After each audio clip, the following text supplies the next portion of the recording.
Bienvenidos, estamos con el doctor Cristian Castrillo y hoy vamos a hablar de algo muy importante, que es la ansiedad. Así que primero, Cristian, ¿cómo estás? ¿Cómo estás, Tomás? ¿Todo bien vos? Bien, bien, con un poco de dolor de cabeza, así que te voy a preguntar un par de cosas hablando un poco del cerebro y tratando de comprender también qué es la ansiedad. Así que la primera pregunta que tengo para hacerte es, ¿qué es exactamente la ansiedad? Bien, en sí la ansiedad como tal es una emoción, es decir, hasta cierto límite es normal y necesario sentirla, no es que siempre es patológica, sino que cuando supera cierto límite, bueno, puede empezar a generar algunos problemas. En sí la ansiedad es una emoción que deriva del miedo, que nosotros como tal sentimos miedo cuando estamos frente a una alerta, frente a una amenaza, a un peligro, y justamente aparece en el cuerpo un montón de síntomas, de un nivel de activación, de tensión muscular, hay palpitaciones, taquicardia, la respiración se acelera. Y lo que tiene la ansiedad es una emoción que deriva de eso, que ya nos anticipamos a algo que puede llegar a pasar, aunque todavía no pasó. Nosotros al ser conscientes, tener la capacidad de anticiparnos al futuro, ya empezamos a pensar en un montón de cuestiones que van pasando o que pueden llegar a pasar, entonces aparece un poco esa misma sensación, parecido como deriva del miedo. Bien, bien, o sea que uno está constantemente en una situación de alerta y eso creo que te debe derivar ciertos problemas, ¿no? En el cuerpo, Mm, ¿qué relación tiene con los niveles de cortisol y todas esas cuestiones cuando hay ansiedad? ¿Hay tal alguna cual. relación Sí, o sí. no? Sí, eso es fundamental.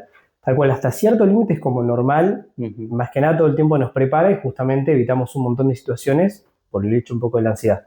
Lo que tiene el cortisol, que es una hormona, así como la adrenalina y una serie de hormonas más, son hormonas que se liberan justamente cuando hay una situación de alerta, de amenaza, que el cuerpo prepara justamente el cuerpo para un estado de más que nada de acción. Es decir, se activa lo que llama el sistema simpático, que es una parte del sistema autónomo del sistema nervioso, que genera esa descarga de adrenalina, de cortisol y hace que el cuerpo pase a la acción. Es decir, hace que el corazón se acelere, que la respiración se acelere, que se Ujú. agite la respiración, se genera un estado de tensión muscular y el cuerpo se prepara para lo que tenga que hacer, ya sea una respuesta de lucha o huida.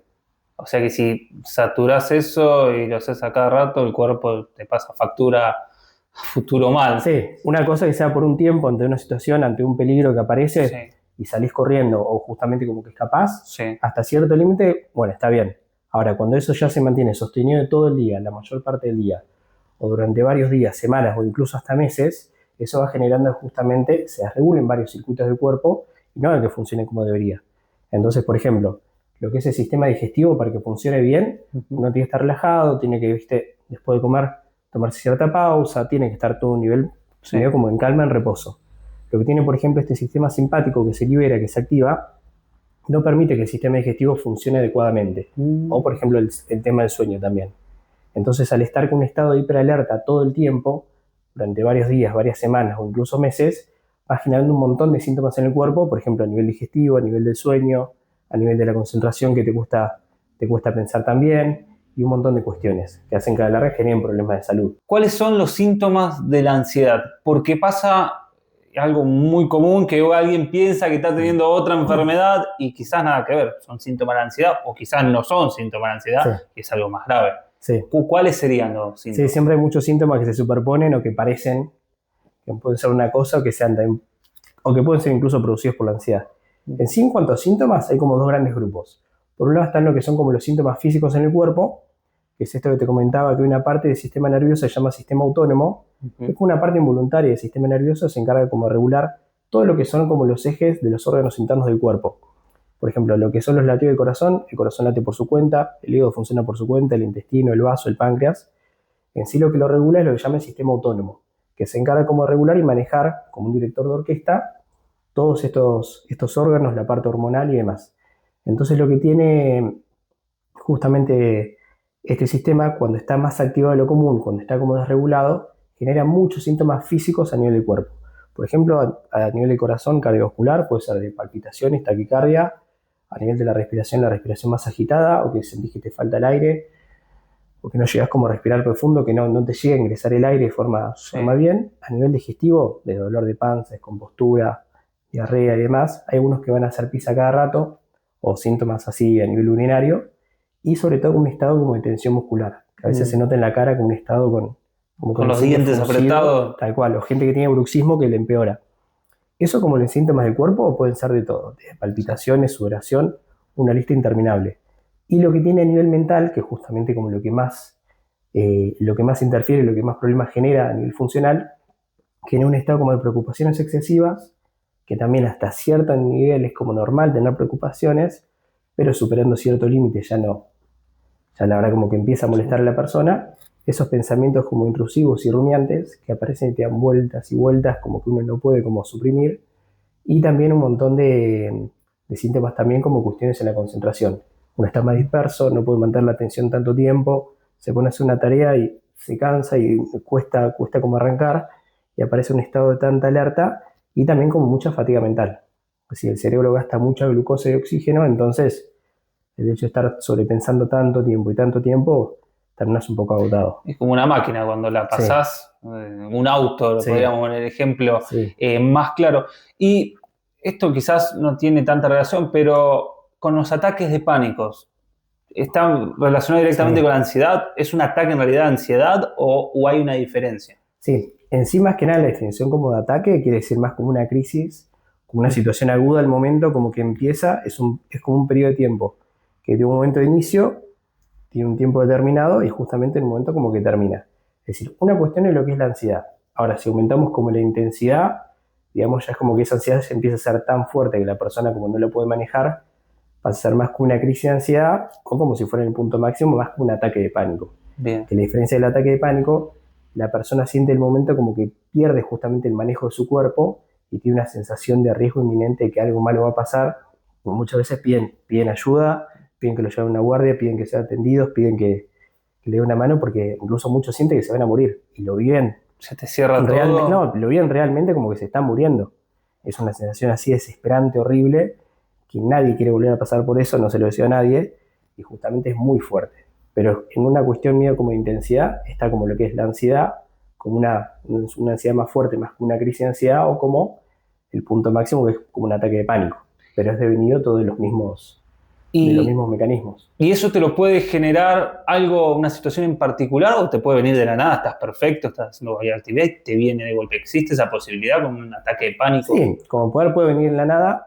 A ver, lo más común del ataque de pánico en muchas situaciones, la gran mayoría, se dice, no te quiero decir porcentaje, pero más de la mitad, o a veces cerca de un 70%, dicen unos estudios, así como de encuestas, está como relacionado con algún pensamiento o una situación, medio como que lo desencadenó. Bien. Ante el hecho de más que nada pensar que uno está ante una situación de peligro inminente, por más que quizá no lo sea, pero que la persona lo viva así, lo llega a sentir como una sensación, viste, de un peligro que entonces llega a culminar y como que enciende y dispara un ataque de pánico. Ahí sí hay personas que a lo sumo capaz les vino así de la nada, Ujú. que son los menos, pero también gente que está en una situación lo más relajada, con la familia, con el entorno habitual, súper normal, capaz en la casa, un lugar tranquilo, y capaz le empieza a venir la sensación, no lo puede manejar, y eso empieza a escalar y llega a la crisis de pánico o al ataque de pánico. ¿Qué mitos hay? ¿Qué tan real es que puede ser un gran porcentaje de genética o que lo desencadena el ambiente o situaciones traumáticas particulares? ¿Cómo es eso? Sí, siempre depende un poco miti-miti, es decir, hay situaciones, hay algunas enfermedades o cuadros que son mayoritariamente genéticos, por ejemplo, algunos mayoritariamente ambientales, o como esto muchas veces más como multifactorial, depende de ciertas causas. Hay una cosa como se habla más que nada en la ansiedad, que es la ansiedad como rasgo o como estado. Una cosa es la ansiedad como rasgo, que es como si fuera más como un rasgo de la personalidad. Es decir, si una pareja tiene rasgos ansiosos, es decir, le pueden transferir genéticamente al hijo parte de eso, y en parte sí, no es tan determinante, pero uno puede tener una predisposición genética, por ejemplo, a tener más que nada cuadros de ansiedad. Como uno puede tener una predisposición genética, por ejemplo, a la depresión o un montón de cuestiones. Pero muchas veces también este tema de la ansiedad tiene mucho componente a nivel más que nada ambiental. Es decir, de situaciones de la vida que le pasaron, cuestiones, por ejemplo, ambientales, familiares, situaciones a lo sumo traumáticas, hechos delictivos, cuestiones que le hayan pasado que obviamente van influyendo en la forma como la persona desarrolla la personalidad y un montón de aspectos que le pueden predisponer a ser menos ansioso o más ansioso. Pero es tanto miti-miti. Pero, por ejemplo, que los padres tengan un componente a lo sumo genético no es tan determinante 100% que el hijo Claro. vaya a tener ansiedad, sino que a veces influyen más las cuestiones ambientales, cosas que le fueron pasando a la persona y que, bueno, Y si llegan tenés a de ese los estado. dos, Sí, hay más predisposición, viste, como por lo menos a ese nivel. Exactamente. Así la ansiedad es como bastante prevalente, entonces es algo que, bueno, se ve en un montón de ámbitos. ¿Y qué relación tiene la ansiedad con la depresión? En sí, como tal, tiene mucha relación. Uh-huh. Si bien comparten a nivel más que nada del cerebro, comparten ciertos circuitos o mecanismos cerebrales muy similares y también tienen mucha relación en cuanto a comorbilidad. Por ejemplo, una persona que tenga un trastorno de ansiedad, la comorbilidad, es decir, como una enfermedad asociada, más común puede ser un trastorno de ansiedad similar. Por ejemplo, una persona que tenga un trastorno de ansiedad generalizada puede tener también un cuadro de fobia social. Y después la comorbilidad más común de la ansiedad es la depresión, como también viceversa. Sobre todo lo que tiene cuando hablamos ya más de depresión, que es más complejo, ya que decir que la persona tiene como un estado de ánimo ya más deprimido la mayor parte del día, durante al menos como 2 semanas, ya se afecta lo que es el tema de la voluntad, ya se afecta el tema de, más que nada, la capacidad de sentir placer, es como un cuadro más complejo y tiene mucha relación con la ansiedad, sobre todo si una persona está con un trastorno de ansiedad, más que nada bastante alto, durante varios meses, sin justamente un tratamiento adecuado, lleva también a que no le permite, viste, como desconectarse, por lo tanto no le permite como disfrutar, divertirse, pasarla bien, no tiene momentos en los cuales está un poco más relajado y toda esa situación de ansiedad a nivel de cuerpo no es saludable y a la larga, al cabo de los meses, no necesariamente siempre, tiene mucha relación con generar síntomas depresivos.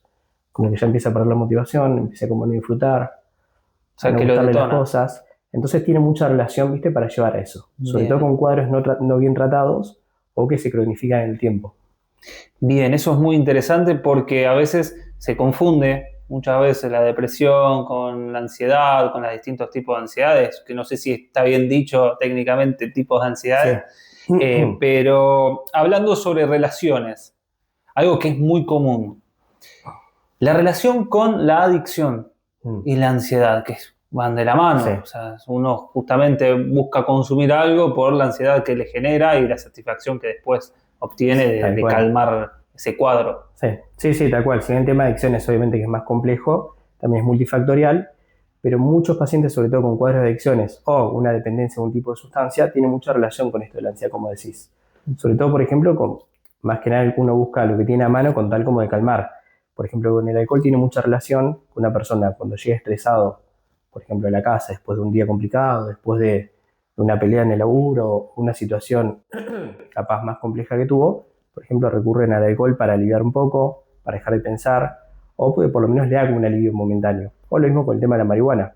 Muchos pacientes que capaz fuman para dormir, o fuman para dejar de pensar un poco, o fuman para aliviar un poco algunos síntomas de ansiedad.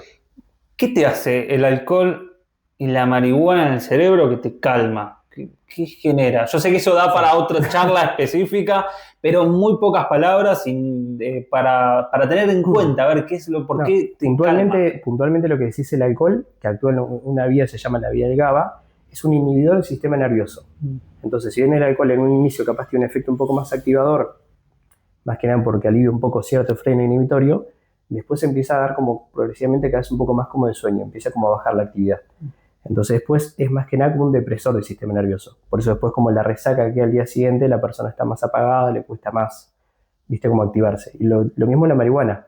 Más que nada la vía de los endocannabinoides actúa en algunas partes que tienen también propiedades en algunos casos como ansiolíticas en un punto. Es decir, más que nada como que baja.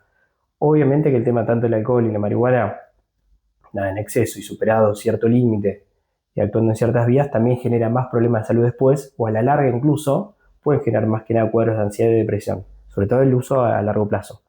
Pero a ese nivel, viste, como ayuda bastante a bajar. Claro, por eso se usa como un método de automedicación, entre comillas, porque genera ese efecto, uno se siente bien. Sí, te da un alivio en el momento, pero a largo plazo obviamente que no te es. arruina, sí.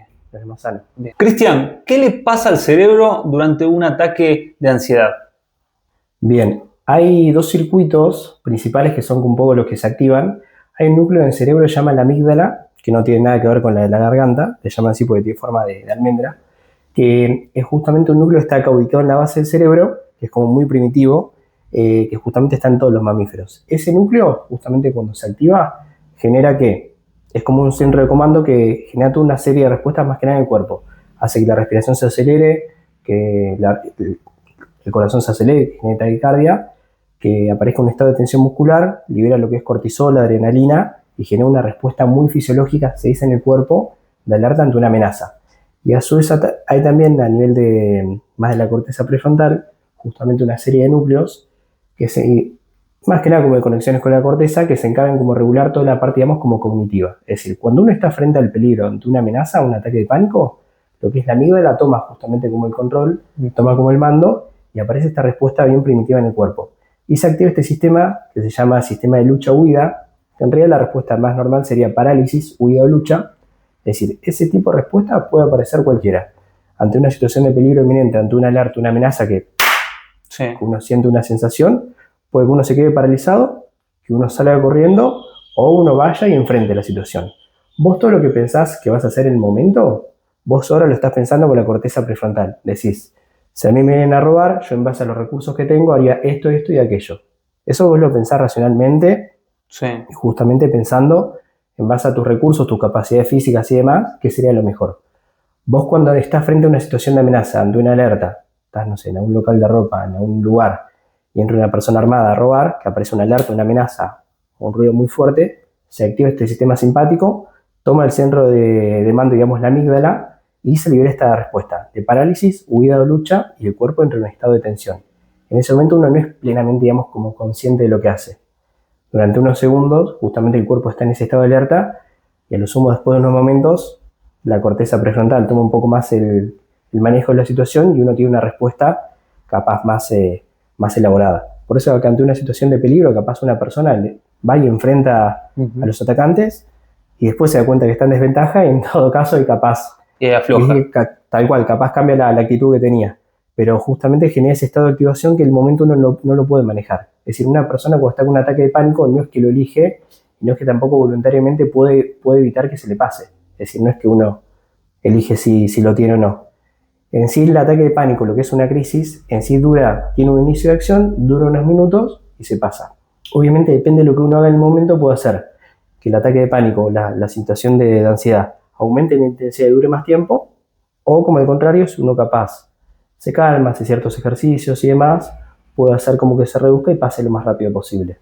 Y esta pregunta, que no debe tener nada de científico, ¿se puede programar ese cerebro, digamos, primitivo para decir, bueno, yo quiero tratar de, con ciertos ejercicios o cierta exposición, tomar el control en esas situaciones particulares que decís que el cerebro se desconecta y empieza a actuar esa cuestión?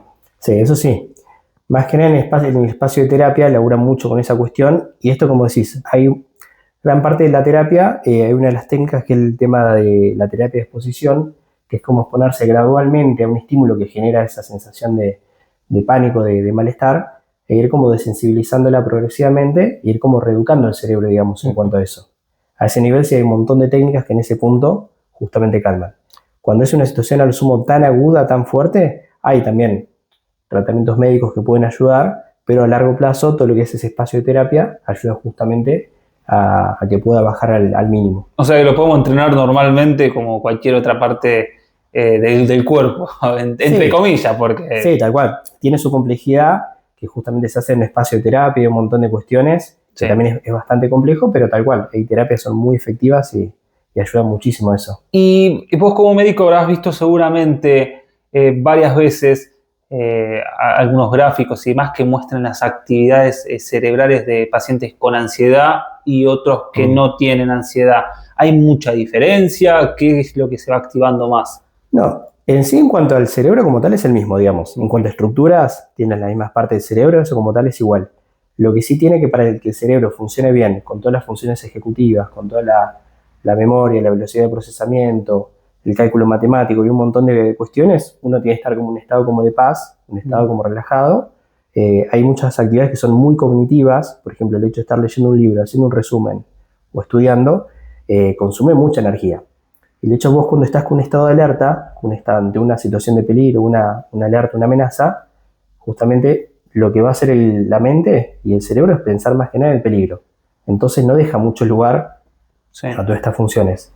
Entonces si vos, por ejemplo, estás muy preocupado porque mañana tenés, por ejemplo, un examen o tenés una situación que te asusta mucho y capaz el día anterior te juntás con amigos o estás haciendo algo, vas a estar todo el tiempo con muchos pensamientos, con muchas alertas no te vas a poder como desconectar. En sí, en cuanto a eso, justamente la base, como te digo, es este núcleo que se llama la amígdala, que está más activo de lo común, más hiperalerta, y genera todos estos síntomas físicos en el cuerpo. Y a su vez también hay otros circuitos vinculados con los pensamientos, que al estar más activo de lo común, generan muchas de estas preocupaciones excesivas, pensamientos intrusivos, que terminan como interfiriendo un poco con la actividad normal del pensamiento. O sea que, bueno, en cuestión te afecta la memoria, te puede afectar la concentración, todo, Sí, en simples palabras. O sea, te sí. termina En cuanto afectando. en cuanto a lo que es, por ejemplo, la atención, es como que se reduce la atención selectiva. Por ejemplo, el tiempo máximo que puedes prestar atención. Una persona con mucha ansiedad, al tener una interferencia todo el tiempo de pensamientos, es como que tienes el volumen de la tele prendido muy, muy fuerte, te genera una interferencia que vos tenés que estar como luchando para inhibir esos pensamientos, como dejarlo de lado, como bloquearlos, para poder como enfocarte justamente en lo que estás haciendo. Entonces eso genera una interferencia y un desgaste y una fatiga mental que después termina uno como, viste, como al momento de estudiar o de hacer algo, como te termina costando mucho más, no se puede como relajar. Una persona con ansiedad le decís, no sé, ¿podés ir a una cafetería, ponerte a leer un libro? No, no pueden, o sea, Sí. ni quedarse sentados ni leyendo algo porque estarían pensando y pensando y pensando y como que sentís como que no resolvés nada y quedás agotado y como que nunca se resuelve. Y eso relacionado con el déficit de atención, con el TDA, está relacionado. Sí, es decir, la parte también de TEA, que también es un cuadro bastante complejo, que pertenece a los cuadros de neurodesarrollo, tiene también muchos síntomas en algún punto parecidos o en común, sobre todo también por el tema como déficit de atención. Es decir, si bien es un cuadro distinto, pero una persona con déficit de atención también puede tener un cuadro de ansiedad también, que también justamente le interfiere. En sí, un poco, es decir, la finalidad más que nada de cuando lo que sería como un síndrome de estar más desatento, de síntomas de inatención, eh, uno puede ser en parte por el tema de TDAH, puede ser por el tema de la ansiedad, puede ser por un montón de cuestiones más. Siempre al momento, a veces llegan pacientes más que nada por eso, pero hay que diferenciar si es por un cuadro de ansiedad, si es por TDAH, si están los dos, o que genere también. Bien, y algo que es muy común que se dice en internet y también se recomienda por todos lados, el tema de respirar profundamente, el meditar y demás. ¿Tiene algún efecto con la ansiedad científicamente comprobado o es algo que se comenta porque sí? No, eso sí tiene mucha evidencia. Incluso acá está lo que es el tema de mindfulness, que, insisto, la parte de meditación y ejercicios vinculados con la respiración, que ayudan justamente a estimular lo que se llama el sistema parasimpático, que eso ayuda como a bajar tanto las pulsaciones, ayuda a bajar la frecuencia respiratoria, que el cuerpo se relaje, y ayuda como a bajar los síntomas físicos de la ansiedad. Y por lo tanto también bajan a nivel de los pensamientos. Sobre todo lo que es el mindfulness, que son ejercicios vinculados a la respiración y la meditación, también tienen su tiempo hasta que empieza como a actuar. Una persona está muy, muy ansiosa, si vos les pedís que se quede como meditando, tratando de poner la mente en blanco, si le viene un pensamiento lo deje pasar, al principio le va a costar mucho. Capaz los primeros minutos puede aguantar 2 o 3 minutos y después, poco a poco, le va a ir siendo cada vez más fácil y justamente después le va a ir ayudando más ese efecto como a bajar. Es decir, tarda un poco en empezar a hacer efecto y la verdad que ayuda bastante a relajar. Eso o momentos así como tomarse una pausa al día, también como para ayudar a bajar, la verdad que vienen muy bien. ¿Y por qué el cerebro quiere como ocupar ese espacio en blanco, decir, che, pensá esto o acordate de esto de la nada, vos queriéndote concentrar en algo en particular, como poner la mente en blanco, que poner un foco, en Claro. otras palabras? Sí. Eso por la cuestión que tenemos de ser como conscientes, por un lado de que existimos y ya más que nada el hecho de anticiparnos al futuro, se dice que el cerebro tiene como, no, como que no tolera más que nada la incertidumbre. Bien. Es decir, el hecho de todas las preocupaciones, todo lo que puede llegar a venir, que genera ese nivel de alerta, en sí es muy malo para aguantar como esa incertidumbre de todo lo que va a pasar. Lo que tiene, como te digo, la mente principalmente, lo primero que todo es el hecho de sobrevivir. Entonces, para sobrevivir, vos primero tenés que alejarte de los peligros. Entonces, la mente lo que hace, primero que todo, es como estar muy alerta a todos los peligros, todo lo malo que puede llegar a pasar, capaz a una deuda, a una cuestión de capaz económica, que no le pase a algún familiar. Entonces, todo eso tiene mucho más importancia que a veces que cuestiones más secundarias. Entonces, cuando uno está con muchas preocupaciones, con muchos problemas, genera, viste, como que uno está tan alerta que le cuesta como enfocarse o relajarse de eso, poder como disociarse o desconectarse un rato. ¿Qué efecto neuroquímico tiene el ejercicio físico con respecto a la ansiedad? La actividad física siempre se indica, es algo que la verdad que ayuda un montón. Lo que tiene la actividad física al momento, la situación, el momento que la persona empieza una actividad física a los minutos, ya genera una descarga de endorfinas, que genera una sensación de bienestar, y también genera una descarga de dopamina, una parte que se llama el circuito de la recompensa del cerebro, que también genera una sensación de bienestar y de placer. Ahora, lo que es la actividad física en forma regular a largo plazo, estimula también el aumento de los niveles de dopamina y de serotonina. ¿Qué quiere decir? Son dos sustancias que participan justamente para regular todo el circuito de la ansiedad y que también ayudan a bajar la ansiedad a largo plazo.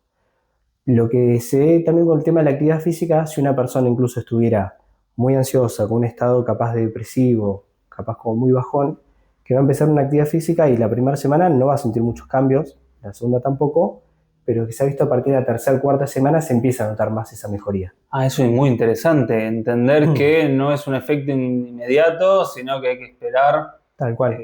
Incluso hay como terapias que hacen una suerte como de pacto, que dicen, bueno, empezás una actividad física, lo que te guste, ya sea gimnasio, sea vóley, salir a caminar y a correr, una pileta, lo que te guste. Si puede ser 3 veces por semana mejor o por lo menos lo que puedas.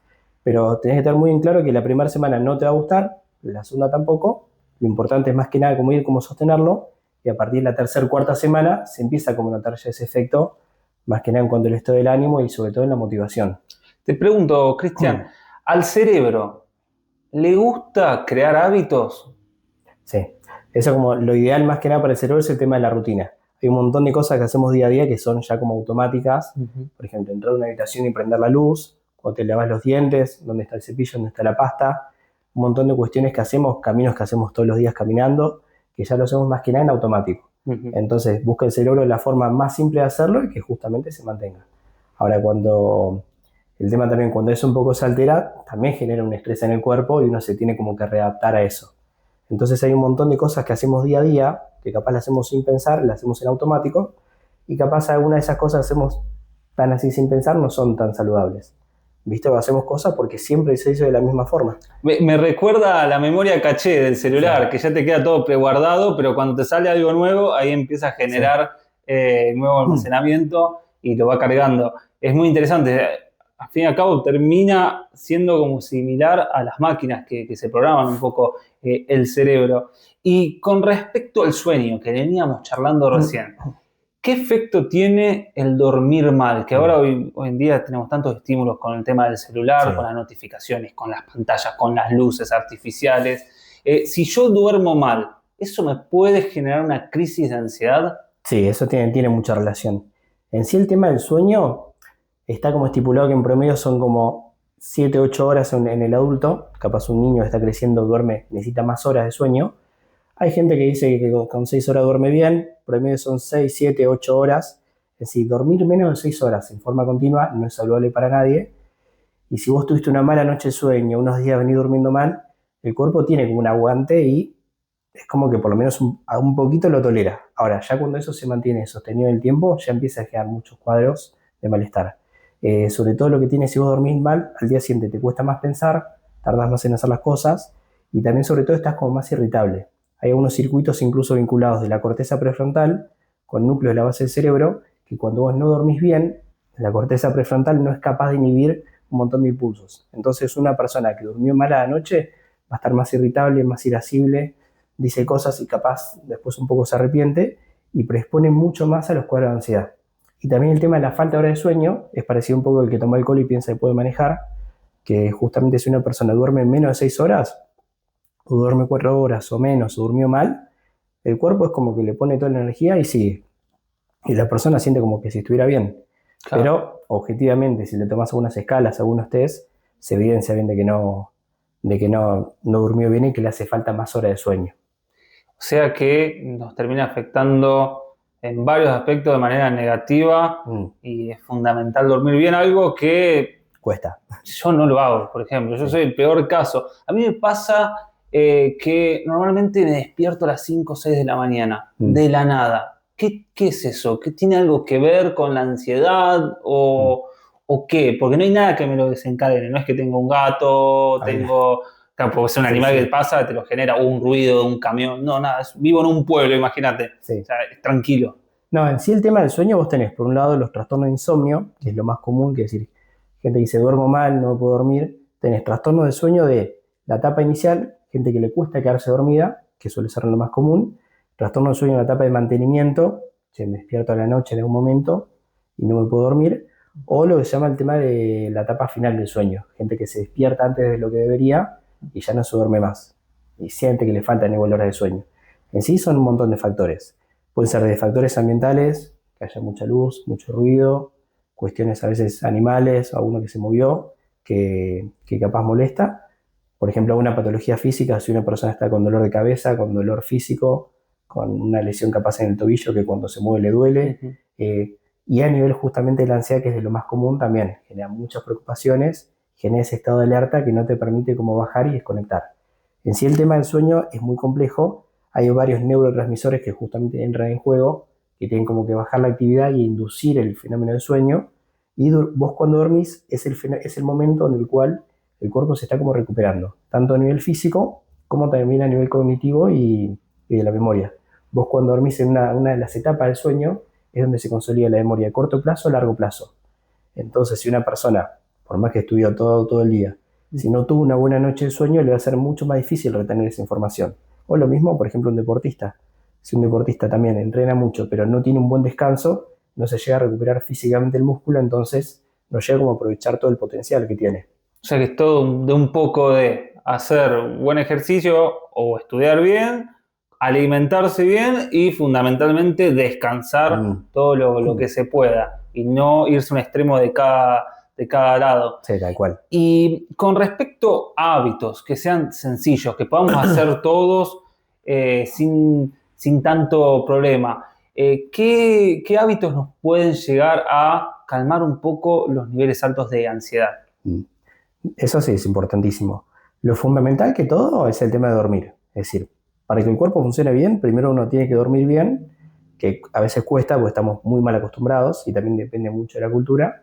Después el tema de alimentarse bien, por ejemplo, no pasen muchas horas capaz de ayuno, o comer en lo posible alimentos preferentemente de buena calidad, pero aunque sea por lo menos comer, ¿viste? El hecho de estar tantas horas en ayuno tampoco hace bien.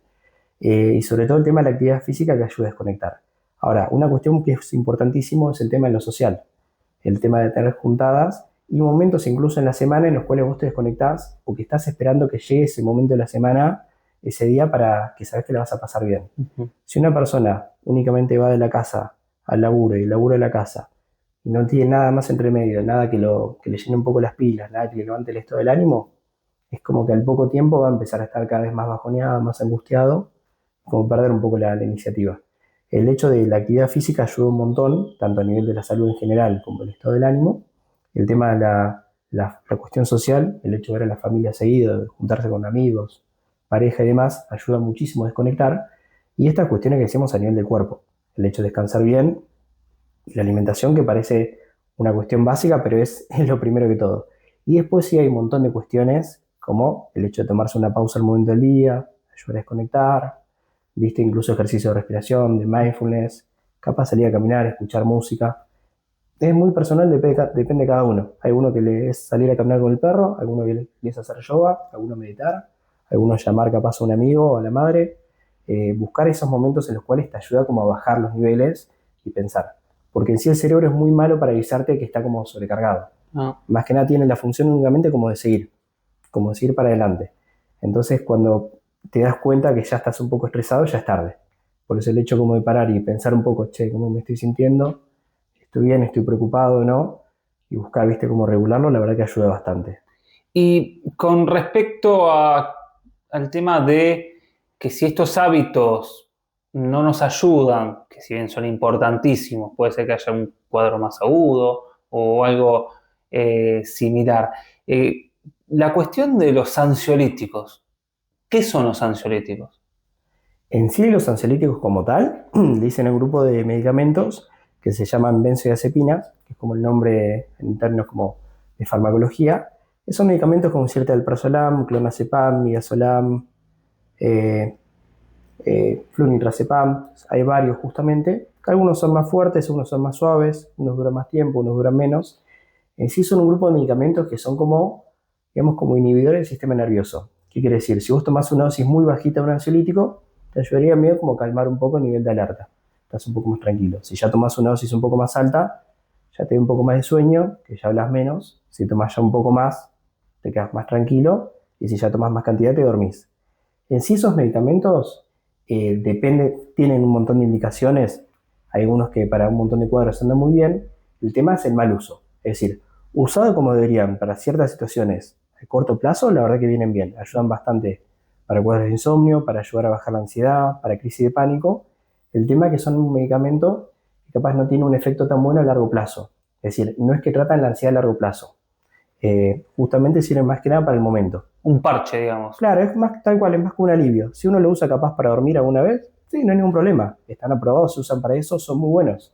El tema es más que nada cuando uno lo usa de forma indebida, cuando no está bien recetado, que no haya nadie que lo maneje, o capaz me dio la medicación un conocido, lo consigo por alguna forma y lo tomo como no se debe, y que la persona siente que le genera un acostumbramiento en el cuerpo que le costaría como dejarlo. El tema es eso, cuando se usa de la forma que no debe. En el cerebro, ¿qué es lo que genera específicamente el ansiolítico? En sí actúan en lo que se llama la vía del GABA, que es una vía que está en el sistema nervioso, que es una vía, se dice, como inhibitoria. Es decir, es una vía que se encarga como de regular parte del tema de la ansiedad y parte también del tema del sueño, y lo que hacen es estimular esa vía. Es decir, si vos tomas un ansiolítico, te ayuda como a bajar como el nivel de activación. Estás como más tranquilo, más relajado, que en el caso de una persona que esté con un cuadro de ansiedad muy agudo, estaría con un nivel de hiperalerta, un nivel de activación excesivo, como por demás. Bien. Entonces el hecho, cierta dosis proporcionalmente le ayudaría como a bajar más. ¿Qué diferencia hay entre la ansiedad normal y la patológica? Bien, la verdad que varía. La ansiedad como tal, más como definición, hasta cierto normal es necesario, es decir, es una emoción. Es normal sentirla ante ciertas situaciones y hasta incluso hasta necesario. Ahora, lo que tiene ya cuando la ansiedad supera cierto límite, que empieza a generar un malestar muy grande a la persona, es donde decimos que esto no es saludable, no le hace bien al cuerpo, y decimos que es patológica. En la parte de salud mental se habla que algo es patológico, por un lado, cuando genera un malestar clínicamente significativo, es decir, cuando le genera un malestar a la persona como importante, cuando le empieza a afectar, ya sea en la esfera, por ejemplo, en el laburo, en el estudio, las relaciones con los amigos, con la familia.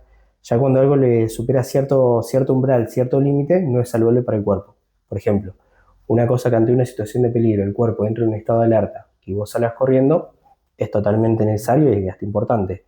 Ahora, que la persona esté en ese estado de alerta ya todo el tiempo, no hace bien. Es decir, no es una línea como tan tajante, como por ejemplo en cardiología, que hasta cierto límite de presión arterial es normal y pasando un poquito ya es patológico, sino que el tema de la ansiedad es mucho más sostenido en el tiempo y también varía. No es una cuestión tanto de la noche a la mañana que empieza un trastorno de ansiedad, sino que la persona va aguantando, pero cada vez lo ves más. Lo ves como un estado de hiperalerta, lo ves como un estado de tanta tensión, lo ves como lo que le va pasando muy mal, y ya cuando le empieza a interferir, que deja de disfrutar, que empieza a dormir mal, que le empieza a afectar en muchas cosas, decimos, che, esto ya es excesivo, no le está haciendo bien al cuerpo, entonces por lo tanto decimos ya es patológico, más como un trastorno de ansiedad, que hay que hacer algo para tratarlo porque si no a la larga puede dejar un problema de salud.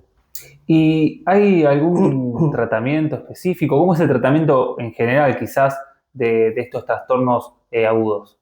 Siempre como tal es más complejo y más interdisciplinario.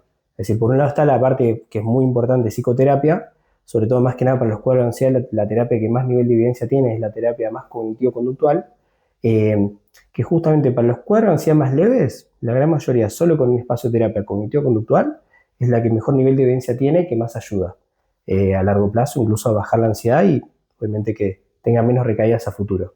Perdón, Ahora, ¿y eso lo hace el psiquiatra o el psicólogo? no, esos ya son psicólogos especializados que se llegan a atender en esos cuadros. Bien. Lo que tiene justamente la psiquiatría, hay también opciones a nivel psicofarmacológico que pueden ser desde ansiolíticos, que son para situaciones más agudas o cuadros al sumo más breves por menos tiempo.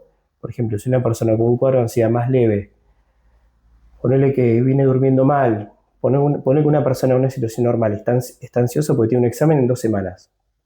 Le está costando bastante dormir por eso. Pero una vez que rinde el examen, sigue su vida como antes. Bueno, ante situaciones leves uno lo puede tratar con un ansiolítico por poco tiempo. Ahora, ya cuando supera cierto límite, cuando hablamos de varias semanas o varios meses que está con un cuadro así, ya el ansiolítico solo no llega como a bajar esos niveles de ansiedad por completo. Es decir, ya aparecen medicamentos que en sí actúan en lo que se dice en la vía de la serotonina, que comúnmente se los llama antidepresivos.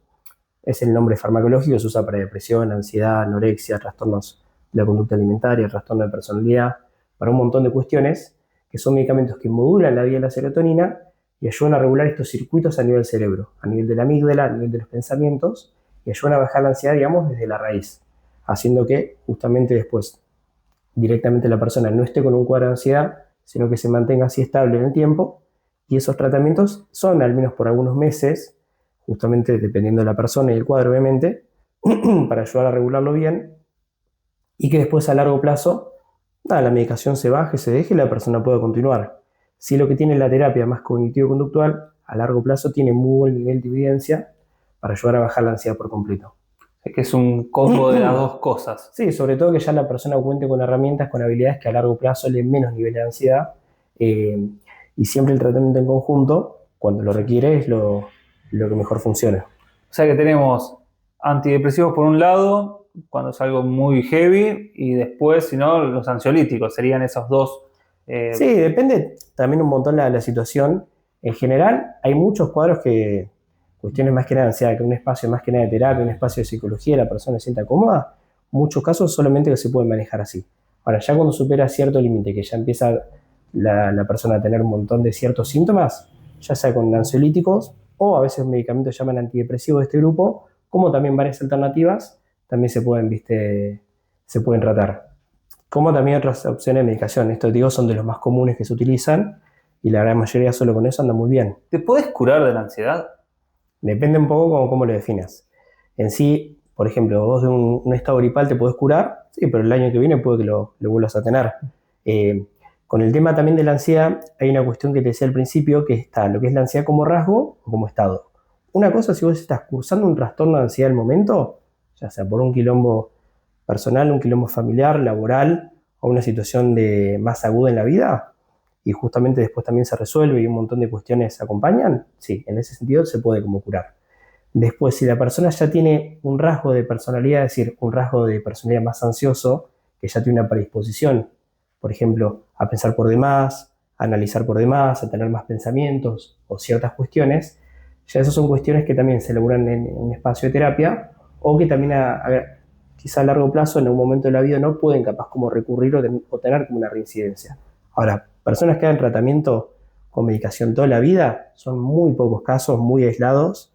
Personas que dicen, che, con la medicación ando bien, la dejo ando mal, y bueno, la sigo tomando, son muy pocos casos. La gran mayoría son solo tratamientos durante un tiempo. Algunos meses, un año, un poco más, pero después personas que necesiten medicación de por vida, son muy, muy pocos casos a ese nivel. A lo sumo capaz tomaba medicación un tiempo y capaz a los años volvió a hacer un tratamiento dependiendo de la situación que le tocó en la vida en su momento y después capaz lo deja y continúa sin medicación. Perfecto. Sino que se puede como regular. Bien, eso es muy importante porque a veces uno piensa que de la medicación no se vuelve más y acá estás diciendo todo lo contrario, que justamente hay que seguir un tratamiento y es un apoyo y quizás es temporal y sí. En el caso más extremo, como comentabas recién, ahí sí es algo muy, muy cortito. Así que bueno, te agradezco, Cristian, por responder a todas estas preguntas y también invito a la gente, si tiene alguna pregunta más relacionada con la ansiedad o si no con algún otro tema, lo pueden dejar en los comentarios y también pueden seguir el canal para enterarse de todo el contenido. Así que les enviamos un abrazo grande y vamos a estar subiendo un par de videitos nuevos en los próximos días.